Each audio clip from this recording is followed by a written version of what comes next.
નમસ્કાર વિદ્યાર્થી મિત્રો, આપણે વાત કરતા હતા complete the sentence. Complete the સેન્ટેન્સની અંદર આપણે આગળ જોયા હતા 9 ફંક્શનનો આપણે અભ્યાસ કર્યો હતો. એ 9 ફંક્શનની અંદર આપણે જોયા હતા describe action, expressing ability, expressing necessity, expressing obligation, expressing possibility, inquiry nature, seeking information પણ આપણે એને કહી શકીએ, ડિસ્ક્રાઇબિંગ પાસ્ટ ઇવેન્ટ. બરાબર, આવા અલગ અલગ ટોપિક જોયા હતા. Duration of time, specify time. Okay, ચલો આપણે એટલા 9 ફંક્શનનો અભ્યાસ કર્યો હતો. આજે આપણે વાત કરવાની છે આપણું 10મું ફંક્શન છે કમ્પ્લીટ ધ સેન્ટેન્સની અંદર. આપણું 10મું ફંક્શન છે એક્સપ્રેસિંગ ફ્રીક્વન્સી ઓફ એક્શન. હવે જો એક્સપ્રેસિંગ એટલે આપણે ખ્યાલ છે, એક્સપ્રેસ એટલે વ્યક્ત કરવું, બરાબર. ફ્રીક્વન્સી એટલે વારંવાર, ઓફ એક્શન એટલે ક્રિયા, અવારનવાર થતી, ક્યારેક થતી, ક્યારેય ન થતી, સામાન્ય રીતે થતી, આવી બધી ક્રિયાઓ દર્શાવવા માટે એક્સપ્રેસિંગ ફ્રીક્વન્સી ઓફ એક્શન નામના ફંક્શનનો ઉપયોગ થાય છે. હવે આ ફંક્શનની અંદર શું છે, એક્શન તો બતાવવાની છે. એક્શન એટલે આપણે દરેકને ખ્યાલ છે ક્રિયા થતી હોય. એક્શન હંમેશા 2 વોઇસમાં બતાવી શકાય, કાં એક્ટિવ વોઇસમાં બતાવી શકાય અથવા તો પેસિવ વોઇસમાં બતાવી શકાય. હવે અહીંયા આપણને કીધું છે ફ્રીક્વન્સી ઓફ એક્શન. ખાલી એક્શન કીધું હોય તો તમે કોઈ પણ ટેન્સમાં બતાવી શકો, પણ ફ્રીક્વન્સી ઓફ એક્શન છે એટલે પહેલાં તમારે 2 વસ્તુ યાદ રાખવાની છે કે ફ્રીક્વન્સી ઓફ એક્શન આવે એટલે એની અંદર ફર્સ્ટ પહેલાં શું આવે યાદ રાખવાનું, કે એની અંદર ફર્સ્ટ સિમ્પલ પ્રેઝન્ટ ટેન્સ જ આવે, એ ખાસ યાદ રાખવાનું. બીજું કે સિમ્પલ પ્રેઝન્ટ ટેન્સની અંદર અમુક કીવર્ડ્સ આવે, જે આપણે હમણાં જોઈએ. કીવર્ડ્સ ફરજિયાત વાક્યની અંદર ઉપયોગ થવો જોઈએ. તો કીવર્ડ્સ ક્યાં ક્યાં આવી શકે, તો કીવર્ડ્સની અંદર એક always, often, sometimes,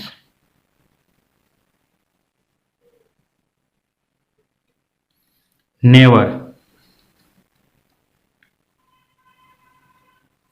usually, daily,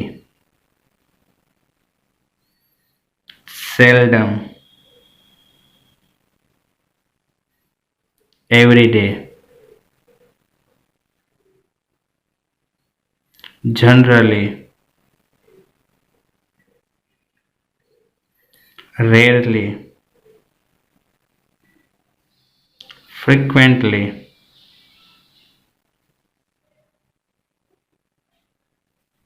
occasionally.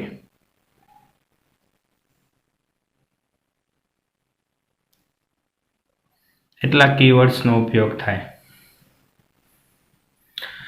એટલે ફ્રીક્વન્સી ઓફ એક્શન બતાવવા માટે ઓલવેઝ એટલે કે હંમેશા, ઓફન એટલે વારંવાર, સમટાઈમ એટલે ક્યારેક, નેવર એટલે ક્યારેય નહીં, યુઝલી એટલે સામાન્ય રીતે, ડેઇલી એટલે દરરોજ, સેલ્ડમ એટલે ભાગ્યે જ, એવરીડે એટલે દરરોજ, જનરલી એટલે સામાન્ય રીતે, રેરલી એટલે ભાગ્યે જ, ફ્રિક્વન્ટલી એટલે વારંવાર, અને ઓકેશનલી એટલે પ્રસંગોપાત.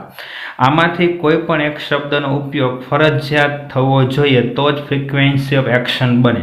એમાંય સૌથી વધારે વપરાતા વર્ડ્સ હોય તો ઓલવેઝ, ઓફન, સમટાઈમ, નેવર અને યુઝલી. આ 5 શબ્દ સૌથી વધારે વપરાય.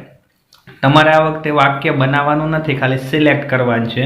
તમને કાઉન્સમાં ફંક્શન આપેલું હોય, કાઉન્સમાં આપેલું ફંક્શન છે એમાં એક્સપ્રેસિંગ ફ્રીક્વન્સી ઓફ એક્શન આપ્યું હોય એટલે આપણે 4 ઓપ્શનમાંથી આમાંથી એકાદો શબ્દ આવતો હોય એ સિલેક્ટ કરી અને વાક્ય ઓપ્શન આપણે લખવાનો હોય છે. એમાં સૌથી વધારે મેં કીધું 5 વર્ડ સૌથી વધારે આવે. હવે વાક્ય કેવા પ્રકારનું બને છે, ફ્રીક્વન્સી ઓફ એક્શન છે એનું વાક્ય કેવા પ્રકારનું બને, એટલે આપણે વાત કરી હતી ભાઈ વાક્ય 2 વોઇસની અંદર બને. એક એક્ટિવ વોઇસ બને અને એક બને પેસિવ વોઇસ. હવે એક્ટિવ વોઇસ બનાવો તો સિમ્પલ પ્રેઝન્ટ ટેન્સ છે એટલે ફર્સ્ટ શું લખવું પડે, કરતા, કરતા પ્લસ V1, જેને તમે SKS વાળું ક્રિયાપદ પણ કહી શકો, પ્લસ કર્મ અને અન્ય શબ્દ. પેસિવ બનાવો તો પેસિવમાં મુખ્ય કર્મ હોય, આપણે ભણીએ એક્ટિવ પેસિવ. કર્મ પ્લસ ટુ બી એટલે અહીં વર્તમાન કાળ છે ટુ બી એટલે એમિઝાર મૂકે, plus V3 plus by plus કરતા અન્ય શબ્દ. મોટાભાગે એક્ટિવ વોઇસ હશે, એટલે કર્તા પ્લસ V1 કર્મ અન્ય શબ્દ એમાં છે ને ઓલવેજ, ઓફન, સમટાઈમ્સ, નેવર અને યુઝલી મોટાભાગે કર્તા પછી હોય. તમને વાક્ય આપેલું હોય, કઈ રીતના વાક્ય આપેલું હોય? જો આ રીતના તમને વાક્ય આપેલું હશે કે ભાઈ આઈ ઓલવેજ ખાલી જગ્યા, આઈ ઓલવેજ ખાલી જગ્યા, અને તમને કાઉન્સમાં કીધું હોય ફ્રીક્વન્સી ઓફ એક્શન. જો કે વાક્ય આપણે કમ્પ્લીટ નથી કરવાનું, આ વખતે વાક્ય છે આપણે સિલેક્ટ કરવાનું છે, એટલે આપણું વાક્ય આપણું બનાવીને આપી દીધું. આઈ ઓલવેજ મૂકી દેવાનું, V1 મૂકવાનું, એક્ટિવ બનાવવું છે. આઈ ઓલવેજ હેલ્પ ધ પુઅર. હવે જુઓ ને આ એક વચન છે નહીં, તો એસ કેસ લાગે નહીં, એટલે ઓલવેજ આ રીતના કરતા પછી આ 5 શબ્દ છે ને મોટા ભાગે કરતા પછી આવશે. ક્યાં ક્યાં 5? Always, often, sometime, never, usually. આ 5 શબ્દ છે કરતા પછી હોય. નેક્સ્ટ વાક્ય આપણે જોઈએ, આપણે એમ કીધું છે સોહમ સમટાઈમ્સ, સોહમ સમટાઈમ્સ ખાલી જગ્યા. ચલો, સોહમ સમટાઈમ્સ ખાલી જગ્યા. સમટાઈમ્સ એટલે ક્યારેક. આમાં ખાસ ધ્યાન રાખવાનું કે ઓલવેઝ શબ્દ આવે તો હંમેશા થતી એવી ક્રિયા બતાવવાની, સમટાઈમ આવે તો ક્યારેક થતી બતાવવાની. તો આપણે લખવું સોહમ સમટાઈમ્સ વોચ, વોચમાં ES લાગે, સોહમ એક વચન, watch is cricket. Soham sometime watch is cricket, Soham ક્યારેક ક્રિકેટ જોવે છે. ત્યાર પછી આપણે એમ કીધું છે મોહન ઓફન, મોહન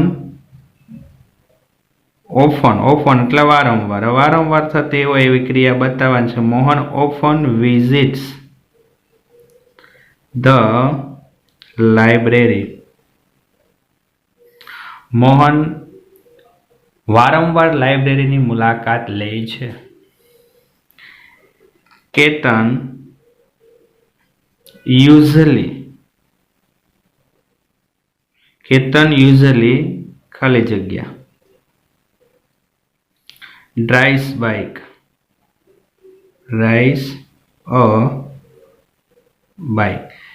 કેતન સામાન્ય રીતે ગાડી ચલાવે છે. તો આ 4 વાક્ય આપણે લીધા કે 4 વાક્યમાં ઓલવેઝ, સમટાઈમ્સ, ઓફન, યુઝલી આવા વાક્ય આપણને આપેલા હોય. એટલે ઓલવેઝ છે, ઓફન છે, સમટાઈમ, નેવર અને યુઝલી વાળા વાક્ય સૌથી વધારે પૂછાય. તો તમારે ફ્રીક્વન્સી ઓફ એક્શન છે એમાં શું યાદ રાખવાનું? તો ભાઈ ફ્રીક્વન્સી ઓફ એક્શન છે એની અંદર તમારે પહેલા યાદ રાખવાના છે આ 12 કીવર્ડ્સ છે.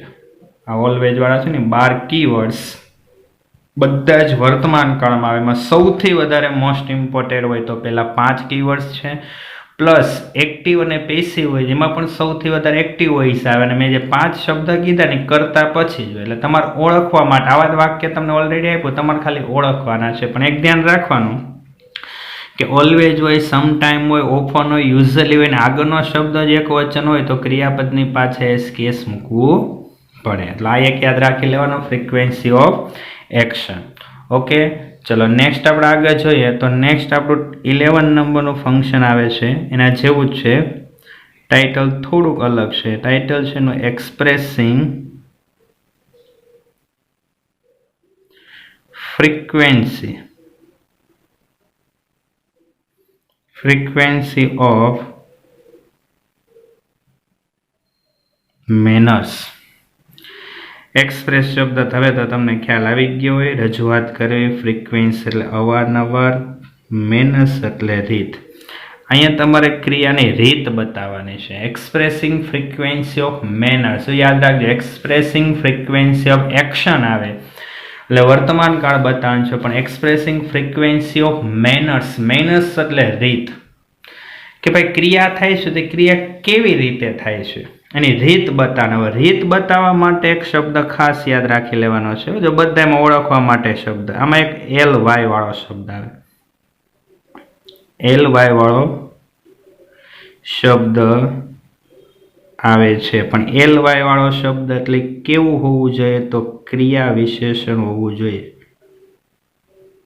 ખાલી LY ને, LY તો ઘણા શબ્દોમાં આવે, પણ કેવું? ક્રિયા વિશેષણ. હવે ઘણા પ્રશ્ન થાય ભાઈ ક્રિયા વિશેષણ કોને કહેવાય, તો વિશેષણ કોને કહેવાય એનો આપણે અભ્યાસ કર્યો હતો. વિશેષણ કોને કહેવાય, તો નામના અર્થમાં વધારો કરે એ શબ્દને વિશેષણ કહેવાય. તો ભાઈ ક્રિયા વિશેષણ કોને કહેવાય, તો ક્રિયાના અર્થમાં વધારો કરે એને ક્રિયા વિશેષણ કહેવાય છે. હવે કોઈ પણ ક્રિયા થતી હોય એના અર્થમાં વધારો કરે ને ક્રિયા વિશેષણ કહેવાય, પણ એમાં તમારે છેલ્લે મોટા ભાગે એલવાય આવે. એમાં ક્રિયા તો થાય જ છે. કઈ રીતના ક્રિયા થાય છે, જો આપણે એમ જોઈએ, હું એમ કહું કે ભાઈ કૃણાલ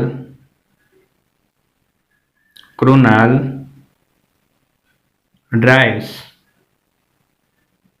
his car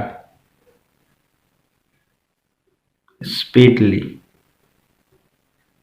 કૃણાલ તેની કાર સ્પીડલી ચલાવે છે, એટલે ઝડપથી ચલાવે છે. તો આ સ્પીડલી શબ્દ છે ને એ ક્રિયા વિશેષણ કહેવાય કે ભાઈ કાર ચલાવે છે કઈ રીતના, તો સ્પીડલી. ત્યાર પછી વાક્ય છે એમ કહું હી વોક્સ, તે ચાલે છે. કેવું ચાલે છે, તો સ્લોલી. કેવું પૂછો, કેવું અથવા કેમ પૂછો ને એને જે જવાબ મળે ને ક્રિયા વિશે. હું કહું કાર ચલાવે છે, કેમ ચલાવે, તો સ્પીડલી. કોઈ એમ કે સ્લોલી ચાલે છે, કેવું ચાલે, સ્લોલી, ફાસ્ટલી. તો એલવાય વાળો શબ્દ આ ક્રિયા વિશેષણ કહેવાય. એમ કીધું છે Arun dances on the stage. Arun stage ઉપર નૃત્ય કરે છે. કઈ રીતના કરે છે, તો આપણે કહું ભાઈ ગ્રેસફુલ્લી. ગ્રેસફુલ્લી એટલે સુંદર રીતે, આકર્ષિત રીતે. તો આ બધા ક્રિયા વિશેષણ કહેવાય. બરાબર. એમ કે ભાઈ I can speak English rapidly. હું ઝડપથી ઇંગ્લિશ બોલી શકું છું. તો રેપિડલી શબ્દ છે, ગ્રેસફુલી છે, સ્લોલી છે, સ્પીડલી છે, બધાય કહેવાય ક્રિયા વિશેષણ. એલવાય આવે એટલે ફ્રીક્વન્સી ઓફ મેનર આવે. તો તમારે ખાસ ધ્યાન રાખવાનું છે કે કોઈ પણ શબ્દ છે એમાં તમને ટૂંકમાં આમ કીધું એક્સપ્રેસિંગ ફ્રીક્વન્સી ઓફ મેનર એટલે એલવાય વાળો શબ્દ ગોતવાનો. અને મોસ્ટ ઓફ છેલ્લે આમાં મોટા ભાગે ફિક્સ શબ્દ આવે છે. જો સ્પીડલી આવે, સ્લોલી આવે, ફાસ્ટલી આવે, રેપિડલી આવે, ગ્રેસફુલી. બરાબર. આ મોટા ભાગે 2-3 શબ્દ વધારે યુઝ થાય છે. એટલે ખાસ યાદ રાખવાનું મેનર એટલે ક્રિયા થાય છે તો ક્રિયાની રીત બતાવવા માટે તમારે બતાવવાનું છે. તો ક્રિયાની રીત છે એ એલવાય એટલે કે ક્રિયા વિશેષણથી બને છે. તો 10 નંબરનું યાદ રાખજો, એક્સપ્રેસિંગ ફ્રીક્વન્સી ઓફ એક્શન. એમાં 12 શબ્દ યાદ રાખવાના પ્લસ સાદો વર્તમાનકાળ. અને એક્સપ્રેસિંગ ફ્રીક્વન્સી ઓફ મેનર આવે એમાં એલવાય વાળો શબ્દ એટલે કે ક્રિયા વિશેષણ યાદ રાખવાનું. મોટા ભાગે વાક્યમાં છેલ્લે હોય, લાસ્ટમાં ક્રિયા થાય છે તો કેવી રીતે થાય છે દર્શાવવા માટે વપરાય છે. અને પ્લસ આમાં કોઈ પણ ટેન્સ આવી શકે. એટલે ફ્રીક્વન્સી ઓફ એક્શન અને ફ્રીક્વન્સી ઓફ મેનર આ બેમાં તમારે ખાસ થોડુંક ડિફરન્સ છે ધ્યાન રાખવાનો છે. ઓકે, ચલો નેક્સ્ટ આપણે આગળ જોઈએ. તો નેક્સ્ટ નંબર આપણે 11 પછી 12 નંબરનું આપણું ફંક્શન આવે છે એ જોઈએ. 12 નંબરનું ફંક્શન તમને બધા લોકોને ખ્યાલ જ છે, આવડે એવું જ છે. નંબર આપીશું આપણે 12 અને 12 નંબરમાં છે રિપોર્ટેડ ઇવેન્ટ્સ.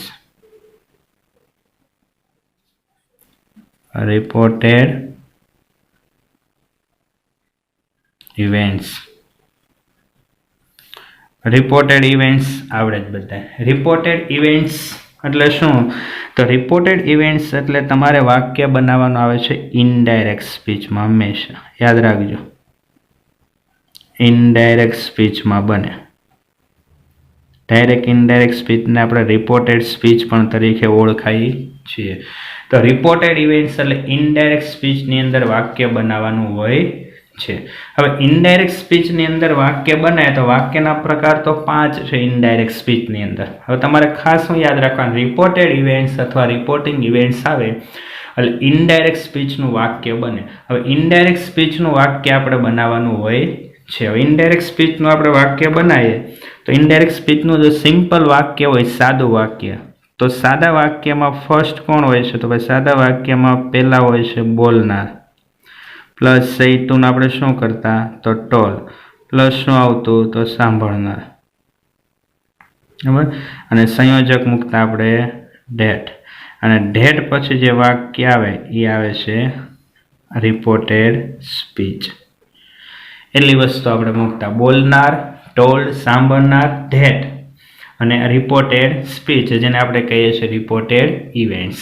હવે ઇનડાયરેક્ટ સ્પીચનું વાક્ય બનવું જોઈએ કઈ રીતના? જો એક્ઝામ્પલ એમ કહો ભાઈ રોહન, રોહન શું છે તો બોલનાર રોહન, સેડ ટુનું ટોલ્ડ, બરાબર. સાંભળનાર આપણે લીધું છે કોમલ, સંયોગ લઈ લેવાનું ડેટ.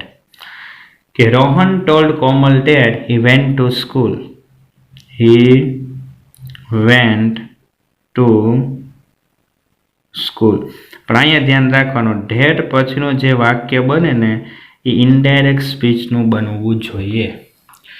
ડેટ પછીનું જે વાક્ય બને ઇનડાયરેક્ટ સ્પીચનું વાક્ય બનવું જોઈએ. હવે ઇનડાયરેક્ટ સ્પીચનું વાક્ય બને તો જે નિયમમાં ફેરફાર થતા ફેરફાર કરીને જ લખવાનું હોય છે. આમ તો તમારે ઓળખવાનું છે તો ઓળખવા માટે સિમ્પલ રીત છે, એક તમને ટોલ્ડ આપ્યું છે અને ડેટ, આ બે શબ્દો પર તમે વાક્યને ઓળખી શકો. ચલો ત્યાર પછી આપણે એમ કીધું છે Harsh told Mohan that those were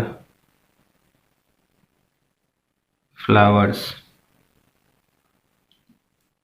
તો આ ઇનડાયરેક્ટ સ્પીચ બને અને ટોલ્ડ ઉપરથી તમે વાક્યને ઓળખી શકો.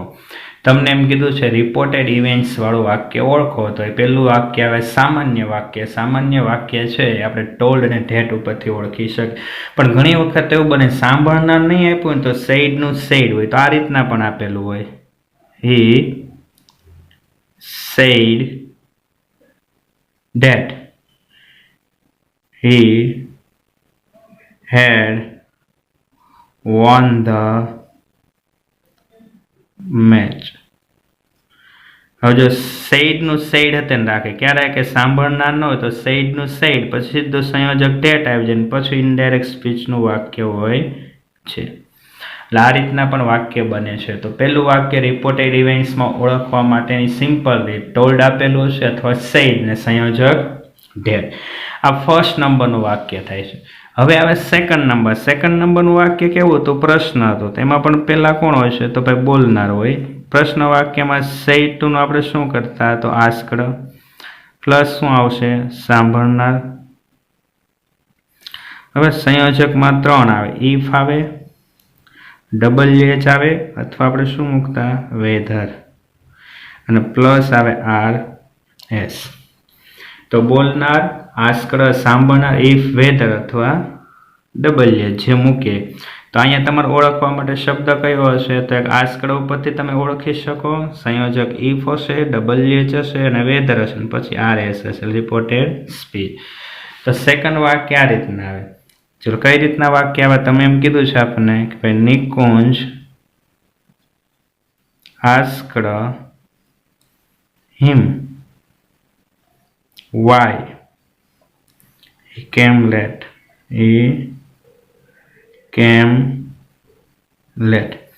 તો અહીં આપેલો શબ્દ કયો છે? આસ્કડ છે, વાય આપ્યું છે અને ઇનડાયરેક્ટ સ્પીચ. હવે ઇનડાયરેક્ટ સ્પીચ છે ને મોટા ભાગે 3 ટેન્સમાં જશે.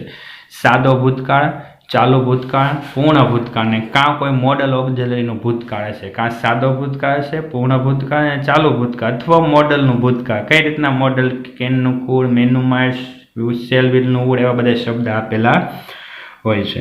તો આ બીજું વાક્ય તમે આ રીતના ઓળખી શકો. રિપોર્ટેડ ઇવેન્ટ્સમાં આસ્કડ વાય અથવા આસ્કડ ઇફ અથવા તો WH. એક ઇફ વાળું એક્ઝામ્પલ આપણે જોઈએ. આપણે કીધું he asked her if that was a book. Asked if અને that was a book. તો આ રીતના સેકન્ડ વાક્ય આપણે ઓળખી શકીએ. પહેલું આવે ટોલ્ડ વાળું આવે સાદું, બીજું પ્રશ્ન આવે આસ્કડ વાળું આવે. હવે થર્ડ આવે છે આજ્ઞાત વાક્ય. ક્યારેક પૂછે તો આજ્ઞાત વાક્યમાં પણ કઈ રીતના હશે, તો આજ્ઞાત વાક્યમાં પણ બોલનાર પછી જે શબ્દ છે ને છમાંથી આજ્ઞાત વાક્યમાં કા વિનંતી હશે તો રિપોર્ટિંગ વર્બ કયું હશે, તો રિક્વેસ્ટેડ. રિક્વેસ્ટેડ ન હોય તો એડવાઇસ. બરાબર, રિક્વેસ્ટેડ, એડવાઇસ ઓર્ડર હોઈ શકે, સજેસ્ટેડ હોઈ શકે, વોર્નેડ હોઈ શકે અને થ્રેટન. આ 6 રિપોર્ટિંગ વર્બ. બોલનાર પેલા કેવું હતું, સાદું વાક્ય તો એટલે ટોલ્ડ જ આવે, પ્રશ્ન હોય એટલે આસ્કડ જ આવે, પણ હવેનું જે આવે છે બરાબર એમાં 6 રિપોર્ટિંગ વર્બ આવે. બોલનાર પછી વાક્યના ભાવાર્થ પ્રમાણે આવે. જો વાક્યનો ભાવાર્થ વિનંતી દર્શક હોય તો રિક્વેસ્ટેડ આવે, સલાહ હોય તો એડવાઇસ આવે, સૂચન હોય તો સજેસ્ટેડ આવે, હુકમ હોય તો ઓર્ડર, ચેતવણી હોય તો વોર્નેડ આવે, ધમકી હોય તો થ્રેટેન્ડ આવે. પ્લસ આના પછી કોણ આવશે, તો સાંભળનાર. પછી હકાર હશે તો સંયોજક ટુ, નકાર હોય તો નોટ ટુ, અને પછી આવે આર એસ. એટલે સાંભળનાર પછી હકાર હોય તો ટુ, નકાર હોય તો નોટ ટુ, પછી આર એસ. વાક્યના ભાવાર્થ પ્રમાણે શબ્દ લખાય છે. કઈ રીતના વાક્યના ભાવાર્થ પ્રમાણે? આપણે એમ કીધું છે peon requested, peon requested me to give him salary. તો રિક્વેસ્ટેડ શબ્દ છે એના ઉપરથી ઓળખી શકો. રિક્વેસ્ટેડ હોય, એડવાઇસ હોય, ઓર્ડર હોય, સજેસ્ટેડ હોય, વોર્નેડ હોય અથવા થ્રેટેન્ડ હોય, અને પછી હકાર હશે તો ટુ હશે, નકાર હશે તો નોટ ટુ, પછી હંમેશા V1 હોય. V1 અને સાંભળનાર પછી V1 મૂકવા. નેગેટિવ હોય તો વાક્ય નેગેટિવ આ રીતના આવે, mother advise son not to waste his time. Mother advise son not to waste his time. તો અહીં અલગ અલગ શબ્દ આવી શકે. કોઈ વખત ધમકી હોય તો વોર્નેડ શબ્દ પણ ઉપયોગ થાય છે. આ રીતના પણ આપેલું હોય, હી વોર્નેડ હિમ નોટ ટુ ટચ વાયર. વોર્નેડ ચેતવણી આપી, નોટ ટુ ટચ. તો અલગ અલગ શબ્દ આવી શકે. તો આ રિપોર્ટેડ ઇવેન્ટ્સની અંદર તમારે મોટા ભાગે જોવા જાય તો 2 વાક્ય સૌથી વધારે આવે. એક સાદું વાક્ય એટલે કે સિમ્પલ વાક્ય ટોલ્ડ વાળું, એક પ્રશ્ન વાક્ય એટલે કે આસ્કડ વાળું, અને એક વાક્ય જે આવે છે આજ્ઞાત. તો આ રિક્વેસ્ટેડ, એડવાઇસ, વોર્નેડ, સજેસ્ટ. પછી ક્યારેક લેટ્સ વાળું આવે તો પ્રપોઝડ હશે સંયોજક તરીકે, ધેટ, વી શુડ વાળું હોય, અને ક્યારેક એક્સલેમ્ડ વાળું આવે, ઉદ્ગારવાચક પણ આપણે ભણ્યા તો ક્યારેક, પણ એનો પૂછાવાની શક્યતા ઓછી છે. સૌથી વધારે 2 વાક્ય પૂછાય, સાદું વાક્ય ટોલ્ડ વાળું અને પ્રશ્ન વાક્ય આસ્કડ વાળું. તમને ખ્યાલ આવી જાય. રિપોર્ટ પણ તમને એટલી ખબર હોવી જોઈએ કે રિપોર્ટેડ ઇવેન્ટ્સ એટલે ઇનડાયરેક્ટ સ્પીચનું વાક્ય આપણે ગોતવાનું હોય છે. ઓપ્શનમાં આપેલું હોય ને એમાંથી ઇનડાયરેક્ટ સ્પીચનું વાક્ય આપણે ગોતી અને લખવાનું હોય છે. ઓકે, ચલો નેક્સ્ટ આપણે આગળ જોઈએ. તો નેક્સ્ટ નંબરનું ફંક્શન આપણું આવે છે એ છે 13 નંબરનું ફંક્શન છે આપણું. એ તમને ખ્યાલ છે જ છે 13, બધા મોટા ભાગે આપણને ખ્યાલ છે ફંક્શન જ છે. 13 નંબરનું ફંક્શન આપણું છે એ છે મેકિંગ રિક્વેસ્ટ. એનું નામ આપણે આપ્યું છે મેકિંગ રિક્વેસ્ટ અથવા સજેશન.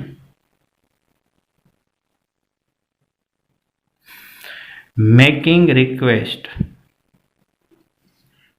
વિનંતી કરવી અથવા મેકિંગ સજેશન સૂચન કરવું. હવે મેકિંગ રિક્વેસ્ટ ને મેકિંગ સજેશન છે ને એમાં આપણે આજ્ઞાત વાક્ય અથવા તો વિનંતી દર્શક વાક્ય બનાવવાના હોય તો એમાં તમે એટલા શબ્દોનો યુઝ કરવો પડે. વાક્યની શરૂઆતમાં પ્લીઝ અથવા કાઇન્ડલી એ ન હોય પ્લીઝ કાઇન્ડલી, તો કેન, કુડ, વિલ અને વુડ. એટલા શબ્દથી વાક્યની શરૂઆત થાય એટલે મેકિંગ રિક્વેસ્ટ અથવા મેકિંગ સજેશન વાળું વાક્ય બને. પ્લીઝથી જ વાક્યની શરૂઆત થાય કે કાઇન્ડલીથી થાય, આજ્ઞાત વાક્ય બને. કેનથી થાય, કુડથી થાય, વિલથી થાય ને વુડથી થાય, પ્રશ્ન વાક્ય બને. આપણે એમ કીધું છે ભાઈ પ્લીઝ હેલ્પ મી.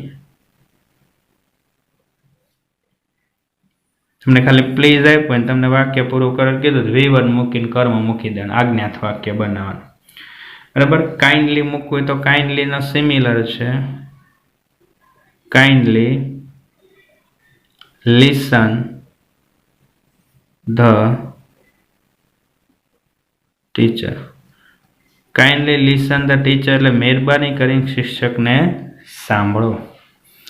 પ્લીઝ અને કાઇન્ડલી છે વાક્યની શરૂઆતમાં હોય એટલે તમારે સમજી જ લેવાનું આજ્ઞાત વાક્ય છે ને મેકિંગ રિક્વેસ્ટ વાળું વાક્ય બને છે. ત્યાર પછી તમે કેન અને કુડ, વિલ અને વુડથી પણ બનાવી શકો.